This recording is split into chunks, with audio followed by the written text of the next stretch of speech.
নবপত্রিকা স্নানের মাধ্যমেই শুরু হয় সপ্তমীর পুজো। কলকাতার পাশাপাশি এবার জেলার ছবি দেখাবো আপনাদের। বাঁকুড়া জেলার ছবি আপনাদের দেখাই। সেখানে কি ছবি, সেখানেও কিন্তু সকাল থেকেই নবপত্রিকা স্নান শুরু হয়েছে।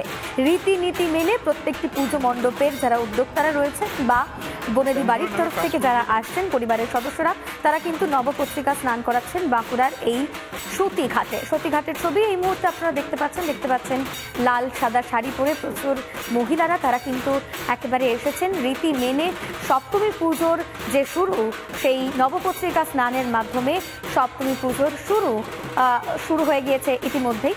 আমাদের প্রতিনিধি মৃন্ময় আমাদের সঙ্গে রয়েছে, সেখান থেকে আরো ছবি তুলে ধরবে মৃন্ময়। সপ্তমীর শুভেচ্ছা তোমাকে শুরুতেই, এবং জানতে চাইবো তুমি যেখানে রয়েছে সতীঘাট, সেখানকার কি ছবি?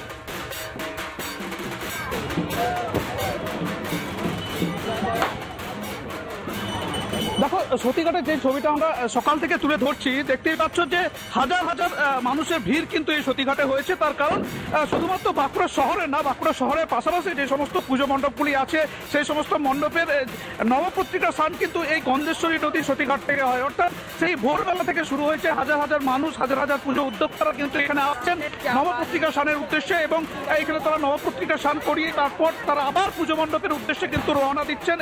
এখন আমি যে ছবিটা তুলে ধরছি দেখতে পাচ্ছ, এখনো কিন্তু একাধিক পুজো মণ্ডপের যারা উদ্যোক্তা আছেন, তারা কমিটি আছেন, তারা কিন্তু এখানে এসেছেন এবং নবপত্রিকা স্নান চলছে সেই ছবি আমি তুলে ধরছি। দেখতেই পাচ্ছ, আমি এখানে জানার চেষ্টা করবো এখানে যারা পুজো উদ্যোক্তারা আছেন তাদের কাছ থেকে যে এই নবপত্রিকা স্নান করাতে এসেছেন কতটা ভালো লাগছে, কি কি নিয়ম মানছেন আপনারা? মা দুর্গার যা যা নিয়ম সবই আমরা মেনে চলছি। সবচেয়ে বড় কথা, আজকের ওয়েদার খুব ভালো, নীল আকাশের বুকে কাশফুলের মাঝে এই জল বয়ে যাচ্ছে, এবং তার মধ্যে দিয়ে এই যে মানুষের উন্মাদনা প্রতি বছরই দেখা যায়, এবছর বছর বছর যেন বাড়ছে। মা দুর্গা সকলকে আশীর্বাদ করুক, আমরা যেন প্রতি বছর এভাবে।